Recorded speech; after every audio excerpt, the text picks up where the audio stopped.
I love sharks so much it hurts. I'll risk underwater explosions, Wow, I felt that. ultra close shaves, and even feeding frenzies to get close to them. Join me, Ian Gordon, as I put my life on the line in the name of shark research. I got knocked over.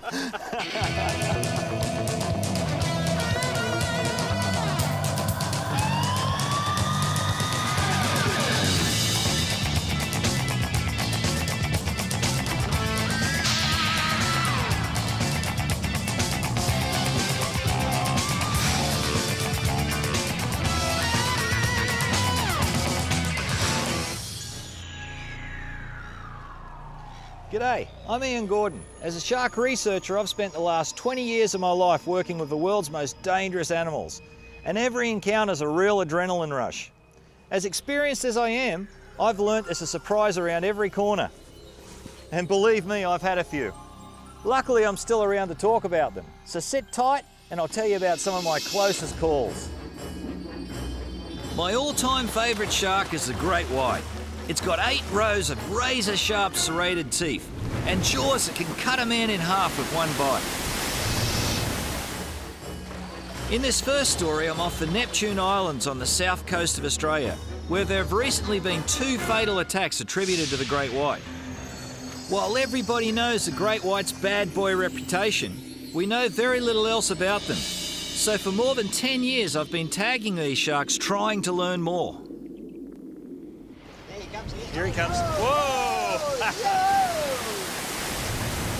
She's probably about 2,200 to 2,300 pounds. It's a very big shark. And he's coming back around again. Quick. Here he goes. Come on, mate. Where's that number? Oh, yes. Great whites are the perfect predator. They've existed since long before T-Rex. But we probably know more about dinosaurs than we do about great white sharks. Attaching tags allows us to identify them and track where they go. But tagging them can have its moments. Coming straight at my bait. Straight at my bait. Here he comes, Ian. Here he comes. And it doesn't come much closer. Have a look at that in slow motion. Here he comes, Ian.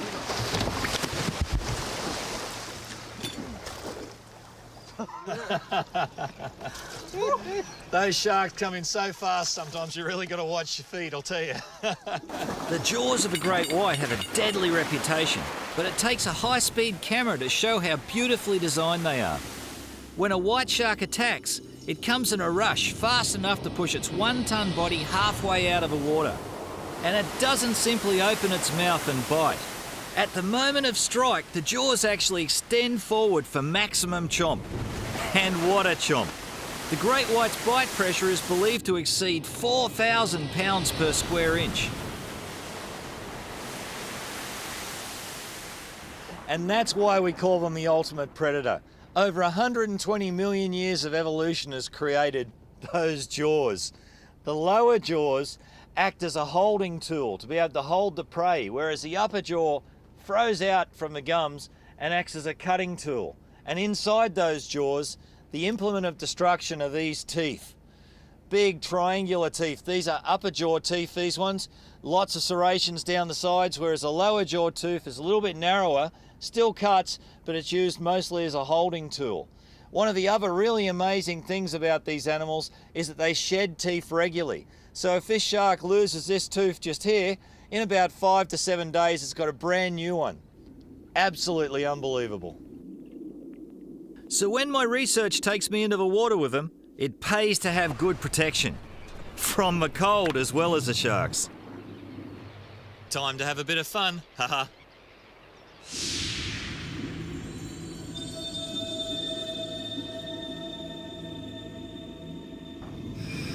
Whoa, here we go. This is D8 hanging around right now. She's coming up. Have a bit of a look. Hello, D8. How you going? Good old D8. She's a big shark. She's about 18 feet long and she's coming back again. Coming up to have another look. Whoa, look at that. She can save the bait over this side. She's going to have another go. Whoa! Now that's a rush. A big shark like that comes up to the cage, moves it all over the place, bouncing the cage backwards and forwards. These animals are the ultimate predator. Some people would be worried about being in the water with these sharks, but these animals are my life and I love them. The more time I can spend in the water with these guys, the happier I am. One of the reasons I love these sharks so much is they're actually warm-bodied. Unlike other fish, white sharks keep their blood at 5 to 15 degrees warmer than the surrounding water. Warm blood gives them speed, agility, stamina, but that's not all. As well as more muscle power, warm blood gives them more brain power. These guys are pretty smart, so you really have to watch out for them. These guys make their decisions on whether to strike based on what they see.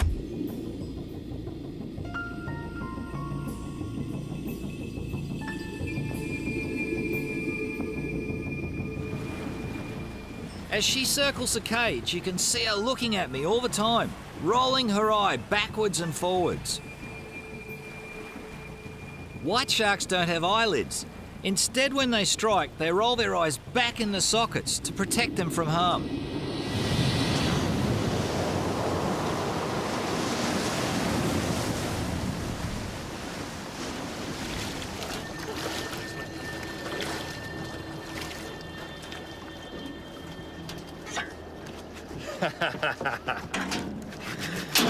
It's always good fun. The more I learn about these sharks, the closer I want to get. But getting in the water without a cage when great whites are around is taking a big risk. One of my closest calls ever came when I was testing an electronic anti-shark device. The encounter had a happy ending, but I couldn't stop thinking about those jaws and what they could do to me. But things don't always go so well. I've spent a lot of years working with some of the ocean's biggest and most fearsome sharks. And every time I spend time with them, I'm humbled. But it's often the smaller, lesser-known species that can create the closest calls.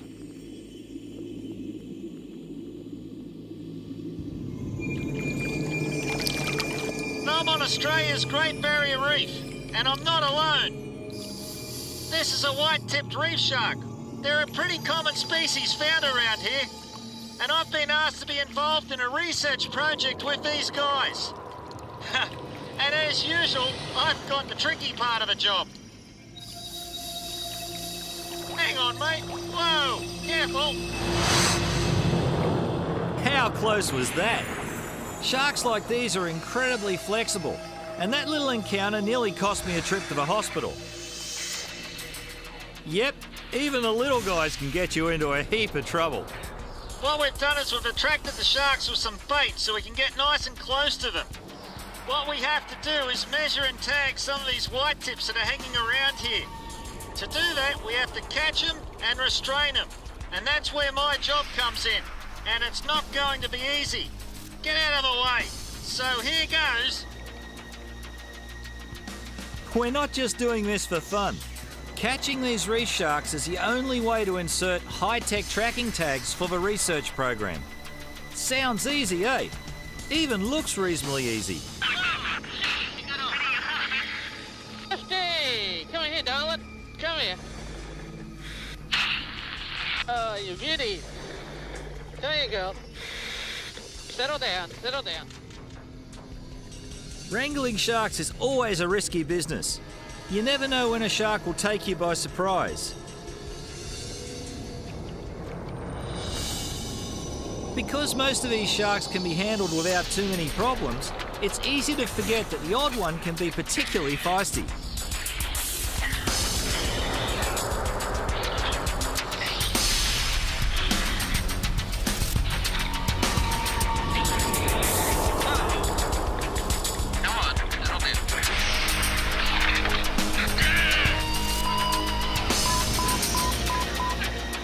I've been bitten, But the key's not to panic.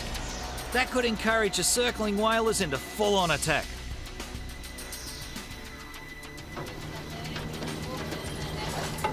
Oh, that shark. It's so close to getting it. See what it did to my wetsuit? You got bit. And that is as close as you ever want to get. But sometimes it's not the sharks that present the greatest danger. In the southern Philippines, we wanted to be the first to study and film pelagic thresher sharks. But to do it required some extreme diving, including breathing nitrox instead of air, using rebreathers for complete silence, staying deep for dangerously long periods of time, and having to deal with one of the most stunning underwater experiences I've ever been subject to. Local fishermen hunt in these waters using dynamite, and they aren't too bothered by who else is nearby.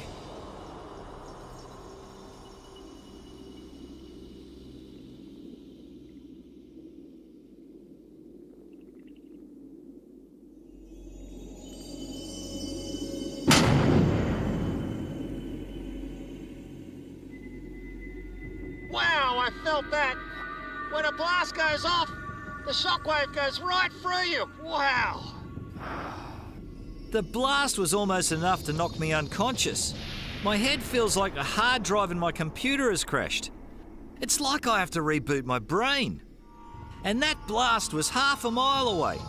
Any closer and we'd all have been dead.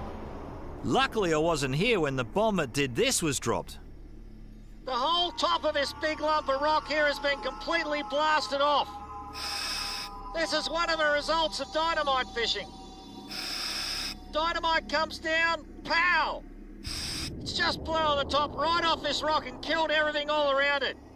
Dead fish would have floated up to the surface and been collected. It's such a destructive form of fishing. This is a result of that last dynamite blast. Already the percussion has started to damage the marine life. All these beautiful soft corals are normally extended right out, but now are starting to droop. That blast has such an impact. It's going to kill these guys. They're all going to die. Diving with these sharks is one of the toughest assignments I've ever had to endure. But it's worth facing the dynamite. Observing the pelagic thresher at close range is a rare privilege. Around here, it isn't the sharks that are dangerous. I wonder what effect this explosive local method of fishing has on them, and on what's left of the other marine life at this ocean oasis. Now, from pelagic threshers to another open ocean species, the mako. This time there's no question. This is a very dangerous shark. Very dangerous indeed. We're at the Poor Knights Islands, about 12 miles off the northeast coast of New Zealand, and I'm here to find the fastest shark in the ocean.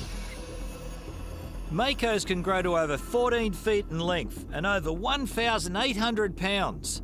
They have a reputation for attacking boats, and cameramen brave enough or stupid enough to get in the water with them. But I want to test a theory, and that is that they're also pretty intelligent. I've got this lovely tuna here, and what I want to do is try and hand feed it to one of these mako sharks. Now I reckon that these guys are going to be able to tell where my hand stops and where the fish starts. Very intelligent animals, they know what a fish looks like, but I don't think they've ever seen a human, so it should be interesting. So let's try it. I wouldn't suggest other people try this. I've been doing this for a while, and I know what I'm doing, I think.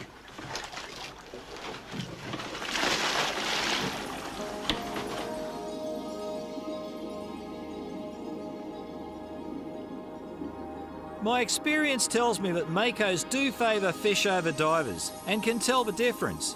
But this little guy seems to prefer neither. He also needs a lesson in oral hygiene. Those bite marks explain why he's so cautious. They probably came from a bigger mako, and for that reason I need to keep my wits about me. A bigger shark would make short work of me out here in open ocean. But this has to be a smart shark. He's already learned what's good for him and what's not. Looks like he's figured out that I'm not a threat. His acceptance of me is quite remarkable. He even lets me examine his wounds. What other predator in the wild would let you do that?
But just when we're having fun, my little mate's got nervous, and so have I.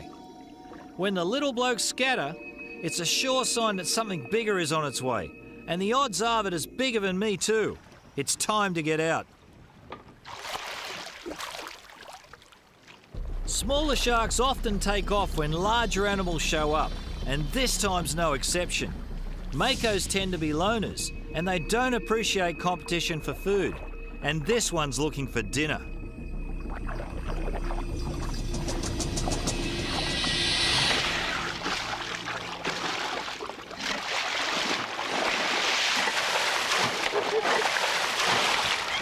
Come on, mate.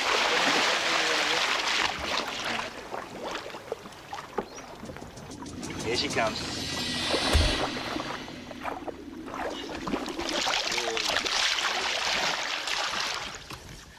And there's some sharks you just don't hop in the water with first off. This is a beautiful female mako shark. She's probably about 8 feet long. She's been around the boat now for about the last half hour, just chewing and biting at everything. She's just such a beautiful animal, but just that little bit too aggressive, a little bit too big to go jumping straight in with. I still can't resist hand feeding her though. Here we go, come on. That's it. Makos are warm-bodied sharks too. That means that they have more muscle power, bigger brains, and are capable of some pretty nasty moods. Make no mistake, a shark this size would easily take my hand off. I'm certainly glad I heeded the warning signs and got out. But sometimes, as much as you want to stay out of the water, things don't go quite according to plan. Tiger sharks are second on the list of most dangerous sharks, right behind the great white. So when you're working with them, you have to be extremely careful. But the best laid plans couldn't prepare me for what was going to happen next. I'm up against a shark that's fighting for its freedom, and his is determined to win as I am. Luckily for me, this shark's more interested in escape than getting even. The interesting thing is that we're catching these sharks just a mile off one of the world's most popular swimming beaches, Waikiki Beach in Hawaii. I'm here with Dr. Kim Holland, one of America's leading shark researchers, to help with a tagging program. We're actually implanting high-tech tracking tags into the sharks. It's surgery at sea, and the anaesthetic doesn't involve a traditional tranquilizer. Okay, well, Kim, we can get the shark to calm down by putting it upside down like this. This is tonic immobility, isn't it? That's right. It's just one of these really strange quirks of nature that if you can get these animals upside down like this, they'll really just pass out. And we don't know why it is, but it makes life a lot easier for us. Yeah. And for the shark. Okay, so here goes the chat tag into the shark. So that's just going into the abdominal cavity. Yeah, lots of room in there. We're going to sew him up and send him on his way. But not before I get into the water with him again. And this time it's on purpose. Okay, tail rope off. Yeah, I got him. Okay. Swimming away. That's a first. I'm not just doing this for a thrill. Most sharks have to swim to pass water over their gills in order to breathe. So until my mate starts swimming, I'm here to give support. If not, he could sink to the bottom and possibly die. Okay, and we're on the way down to release our tiger shark. Okay, mate, come on. See you later. That is a 6-footer, but what about a 12-footer?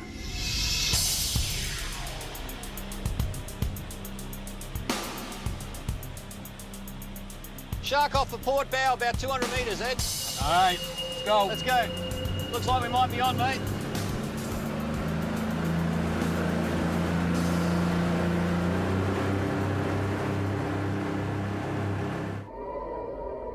Look at this guy.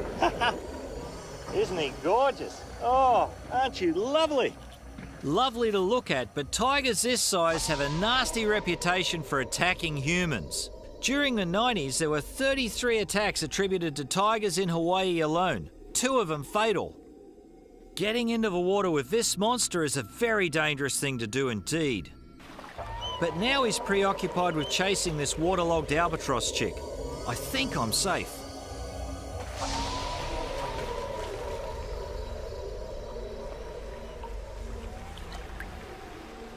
It's amazing how cool, calm and collected you can appear on the outside when your stomach's tying itself in knots on the inside. But keeping calm is a key to surviving an encounter like this. Relax and show absolutely no fear, even when you know what the animal is capable of. When a tiger shark decides to eat something, nothing will stop it. Even a turtle's big hard shell is no protection against a tiger's wide jaw and scissor action teeth. Each tooth is serrated and curves out from the centre of the jaw. All the shark has to do is shake its head to saw through muscle, bone and shell. If a tooth is lost, several others wait in line to take its place to restore the tiger's deadly bite.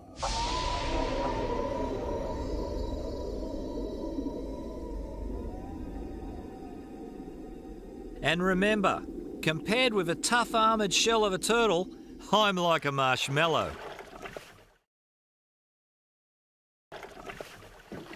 Getting into the water with feeding sharks is an extremely risky business, even in shallow water. And I wouldn't recommend it to anyone. But this guy over here is concentrating on one thing and one thing only.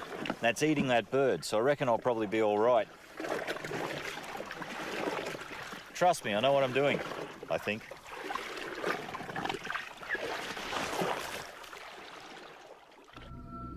The tiger gets its name from the stripes on its back. The ancient Hawaiians regard these sharks as aumakua, ancestors transformed into gods, or protective spirits. But protective is the last thing they seem up close.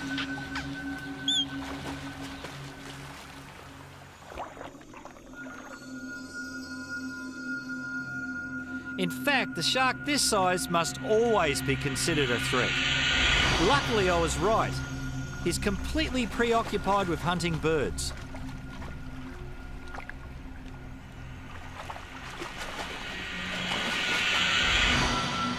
And tigers aren't the only sharks that will eat any opportunity that comes along. Tigers may have a fierce reputation, but oceanic whitetips are without a doubt the shark that scares me the most. And for good reason.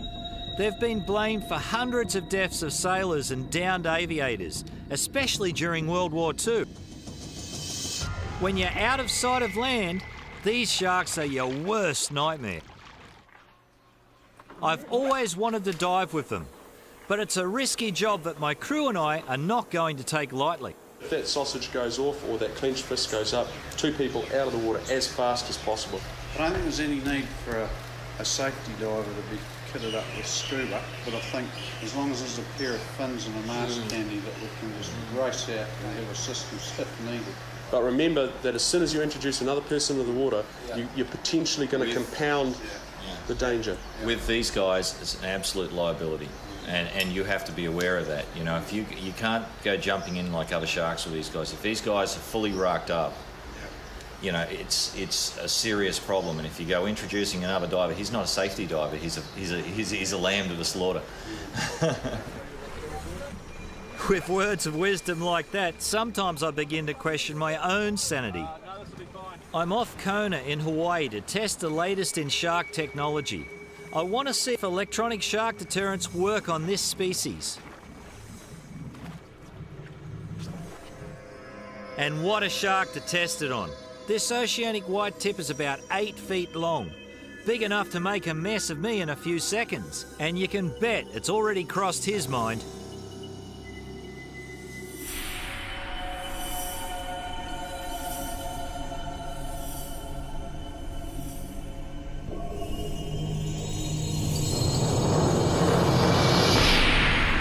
I don't mind telling you, that was a rush. The jolt hasn't exactly sent him packing. He's still interested. All I can do is watch carefully for his next approach.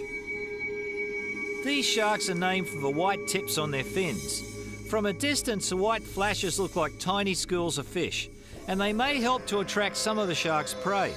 They call this aggressive mimicry, and I can't think of a better name for it. This is one of the few sharks known to attack suddenly without reason. And even more worrying, they're rarely seen alone.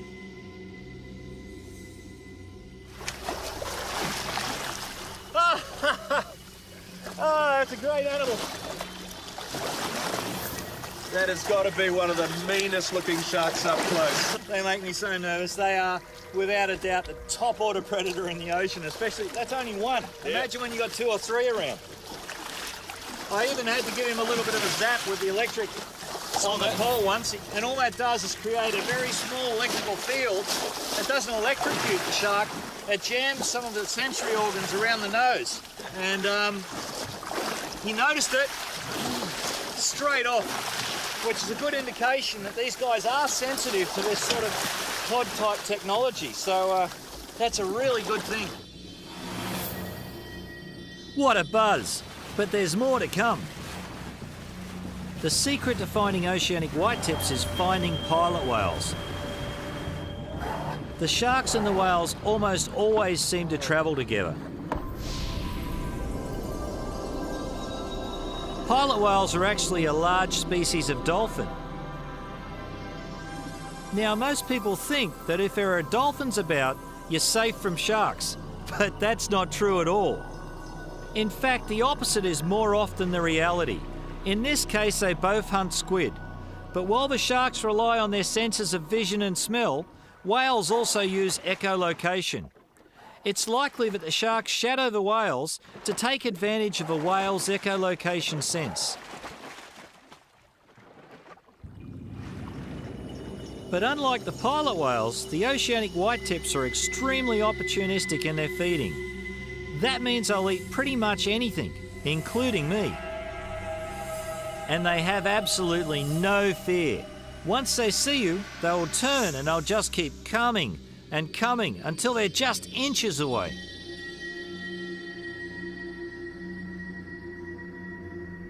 You want to slowly move us up in front, Pat? Oh yeah, straight towards us. Quick, Mike. We've tried this prototype pod and I gave the shark a little bit of a shot with it and it seemed to work quite well. So now what we're going to do is we're going to hop in with the production unit and see how that goes. I'm right behind you, mate. Okay. Let's hope this works. These guys are a real worry sometimes, I'll tell you. There's just one little problem.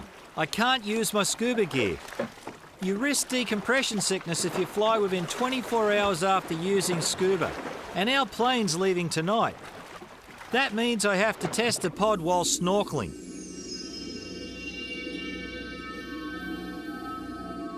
The burley has excited him, and we know that the pod doesn't always stop sharks once they're in feeding mode. But the big unknown is whether any other sharks will show up.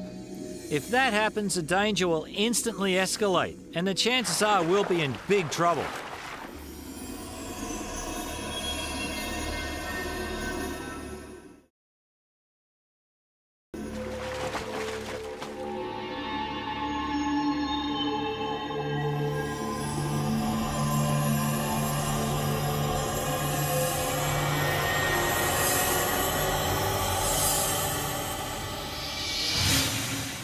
That was almost too close.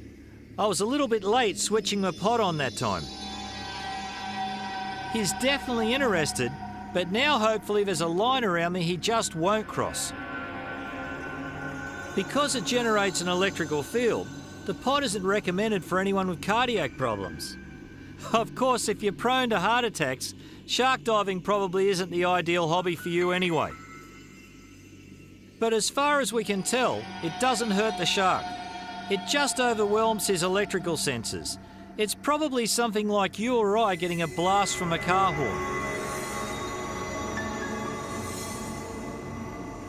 The pod only works on sharks and rays. Fish without electrical sensors should feel nothing at all. And it's certainly not enough to scare this guy off.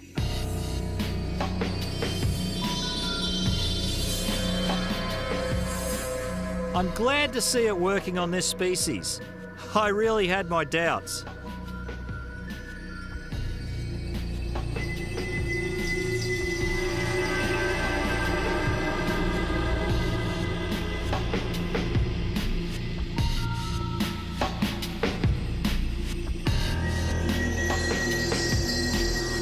Touching this amazing shark was one of the biggest buzzes of my life.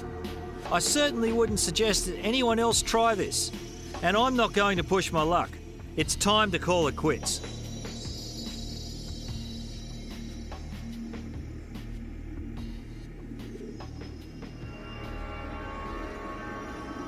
The electronic shark deterrent certainly works. If I wasn't wearing it, I'm fairly confident I wouldn't have made it back to the boat. Well, that was fun. Well done. Yeah, mate. There's no question that the old pod works. The pod unit seems to work quite well on these guys, which is good news. That's really great stuff. If it works on these guys, I can see a lot more high-risk divers like me using the pod in their work. But the most exciting application for this technology could be helping those who don't plan on being in the water, fitting shark pods in life jackets.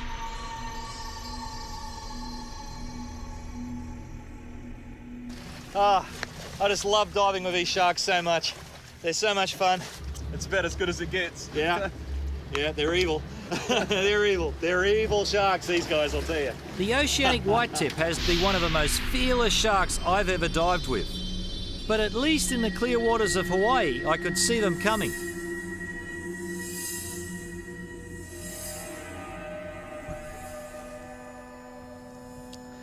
Diving in freezing cold water with less than 4-foot visibility on the edge of a 6,000-foot canyon seems scary enough. But add to that the possibility of great white sharks in the area and the huge and dangerous six-gill, along with the 2,000-pound monsters that I'm looking for, and wow! We're out on the edge of the Monterey Canyon off the Californian coast, and I'm here to see a very rare fish, the giant prickly shark. For a few days each year, they come to one spot, and to find out why, we have to catch and tag them. Easier said than done when they can weigh more than a car. Keep pulling.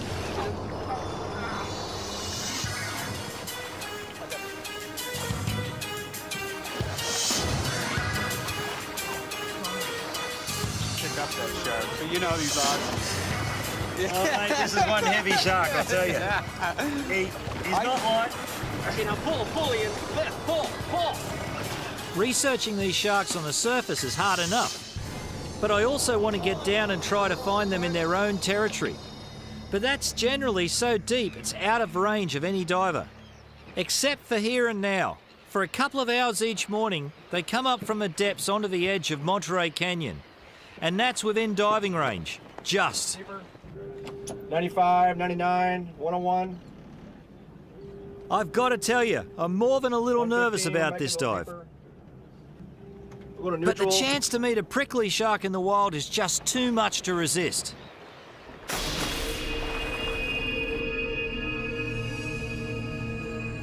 Right beneath me is a canyon that drops away 6,500 feet to the seafloor. But the limit for ordinary diving is just 130 feet. Everything below that's a mystery.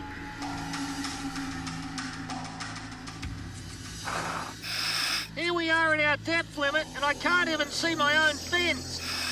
I've got a feeling there are pricklies very close to me, but the problem's going to be to find them in this murk.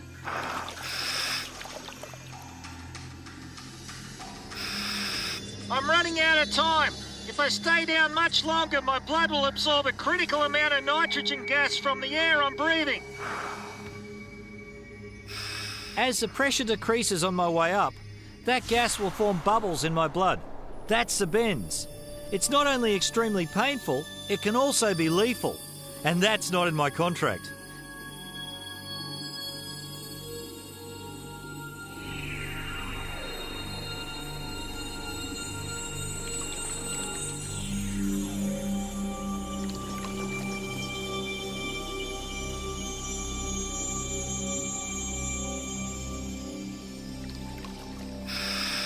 The visibility here is about as bad as it gets.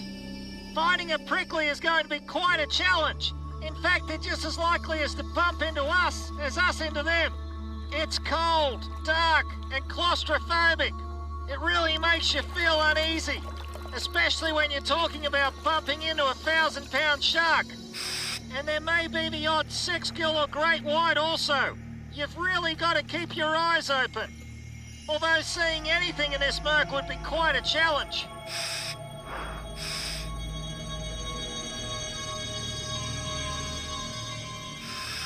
This is a spot. The canyon wall drops right away next to me. But the water's even murkier than before.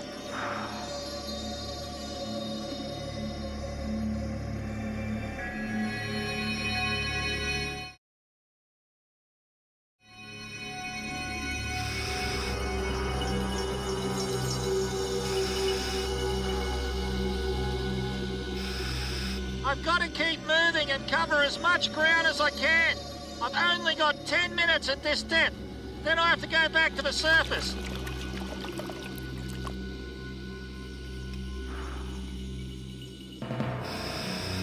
Wow!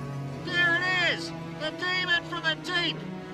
This one's a 10-foot female! Isn't she beautiful? I can't believe it! Check out this little bite on her side.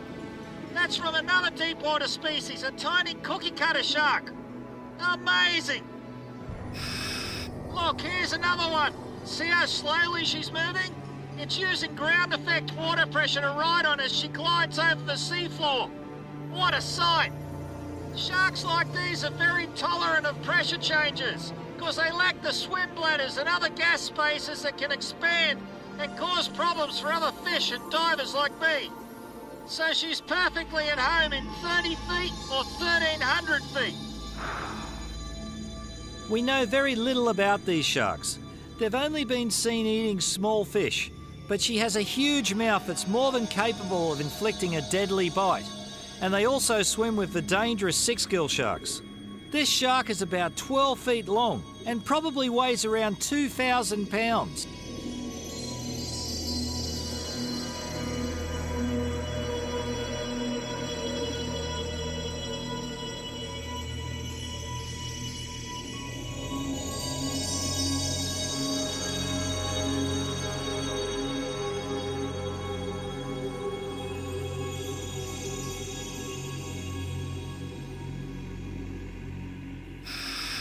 Time goes so fast, I can't believe it. I'm already down to my last 2 minutes of bottom time. One last look, and then I'm afraid it's back to the surface.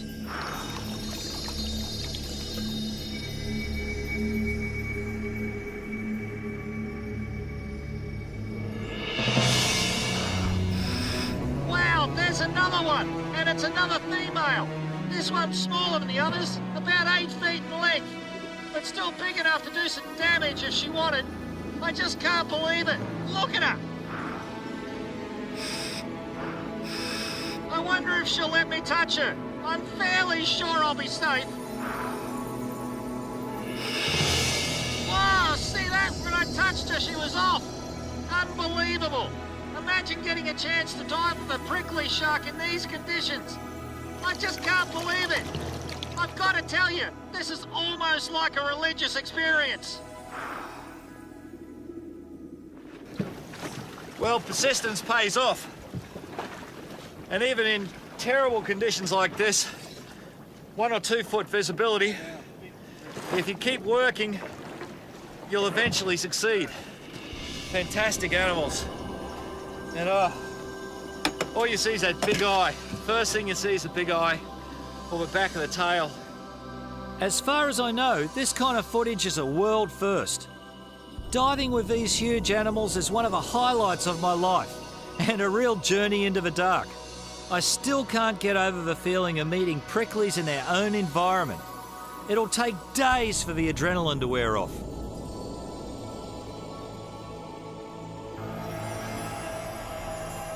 After a couple of decades of doing this sort of stuff, there's one thing that I know for sure. Even in crystal clear water, never ever turn your back on a shark. It's the one you don't see that'll get you. And there's nowhere that's better to prove that than here in the Bahamas. This is Walker's Cay Shark Rodeo, one of the best shark dives in the world. There are maybe 60 to 80 Caribbean and blacktip reef sharks circling and feeding. Wow, how close was that?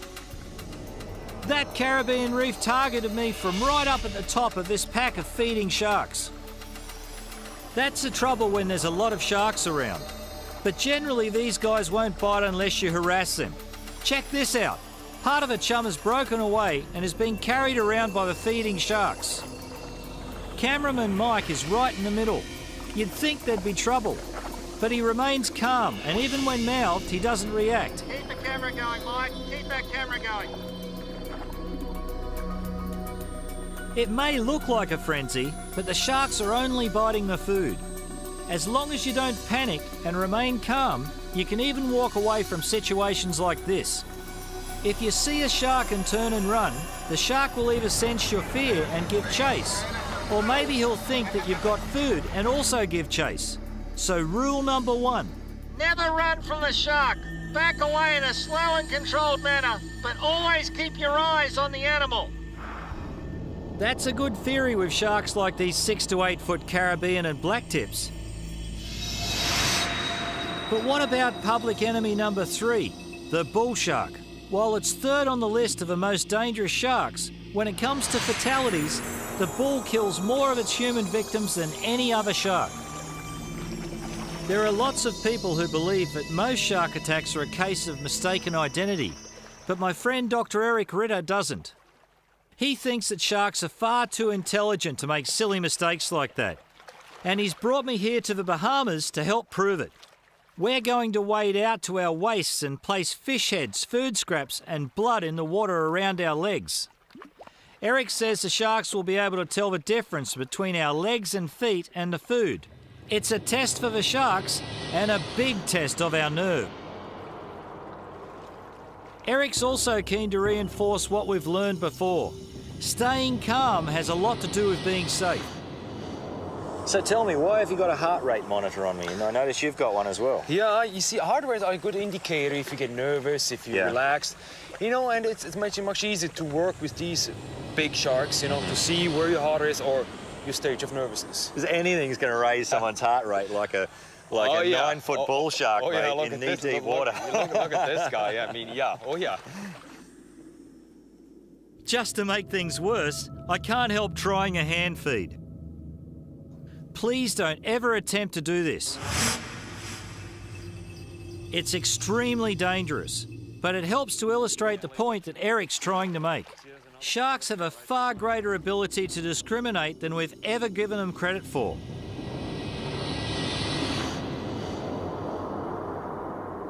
But the real test is still to come.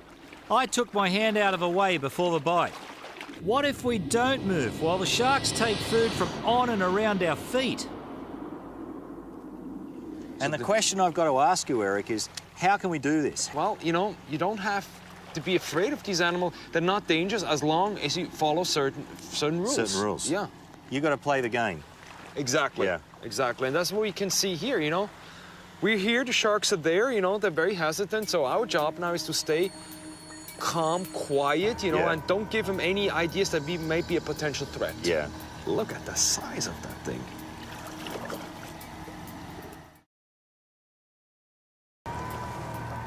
'83.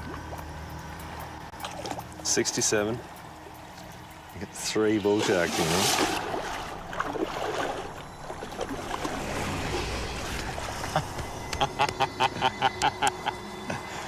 That was superb. Superb. Oh my God. Wasn't that great? How's your heart rate now? 74.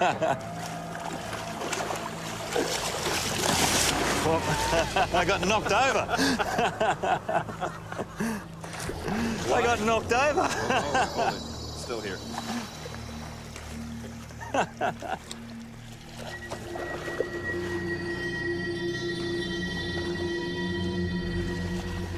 Now this is what I call amazing.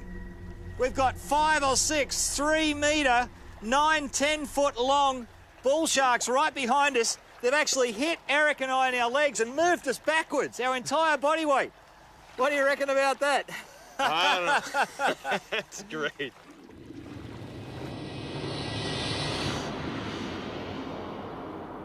There's no question that the sharks know exactly what they're doing. But we aren't finished yet. Now it's time to go swimming with them. Eric wants to illustrate how rising heart rates and running away can dramatically change the shark's attitude to us. This could explain why sharks often chase snorkelers and people who panic. Unfortunately, in many of the shark attacks that happen, we fail to see the shark, and without knowing it, we do something to incite the attack. Of course, there are some sharks that are just plain hungry enough to attack us for a meal. But Eric believes true attacks like this are a lot rarer than we think, and his research is proving it. This experiment is about as dangerous as I'm prepared to attempt. As we hold our breath, our pulse rates begin to go up. You can see the circling sharks coming in closer, but not a lot. Just heart rates rising doesn't seem to really bring them in.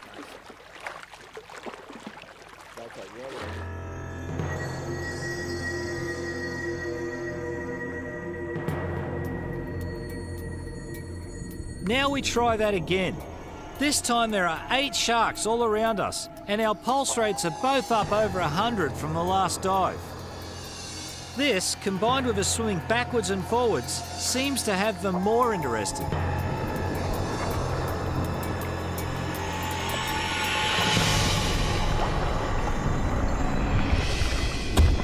They're all over us, but as long as we remain cool, they don't attack. I can't believe it. I'm still alive, and I had Eric's understanding of these sharks to thank for it. They clearly need another stimulus to bite us.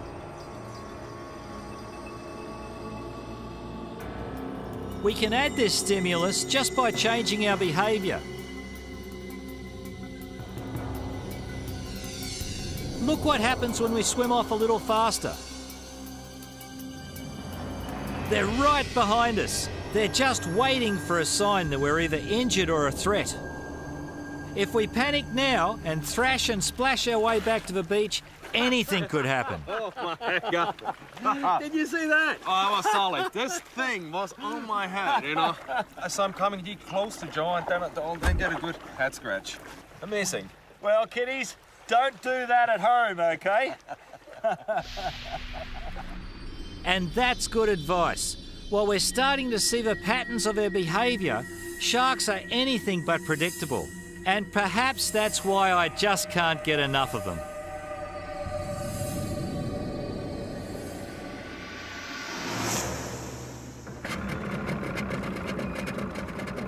Well, that's about all the adrenaline I can deliver this time. How can you top that, you're wondering? Well, there's about 450 different species of sharks, and I've only dived with about 6 of them. I'll keep you posted. So many sharks, so little time.